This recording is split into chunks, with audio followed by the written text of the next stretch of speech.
Мэдээж агаарын номер үзүүлжсэн солонгос тороостой маш их ажилдаг байсан учраас тэрэн дээр нөгөө бие авч явахд илүү хялбар байсан. Яг миний даалгавар байсан. Бид нар бол циркийн намжчдын хувьд бол циркийн жүжигчдийн хувьд бол уян хатаас гадна бид нар маш хүчний бэлтгэл хийдэг. Маш хүчний бэлтгэлээс гадна тэсвэрийн бэлтгэл хийдэг. Тэ. Одоо бусад тамирчдыг бодох юм бол за тамирчид ихэнх за одоо жинтэй ороод тулдъя гэдэг бол миний хувьд би байнгын жинтэй байх хэрэгтэй. Би 20 жил өөрийнхөө жинтэй байна. Би жингээ хайж болно. Гэтэл миний ажил энийг шаарддаг. Тэгэхээр надаас ямар их өндөр форм сүүлийн 20 жил шаардсан бэ гэдэг энэ дээр гарч байгаа. Өдрийн 6-аас 5-аас 6 цаг би бол бэлтгэл хийдэг.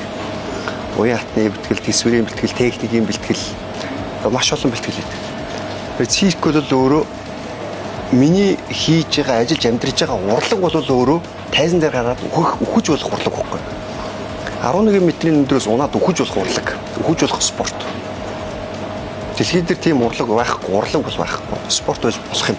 Би хийжээч нэг сарын турш тэмцээнд одоо бэлтгэлээ хаяал буцаж ирээл ингэх боломжгүй. Яа боломжгүй.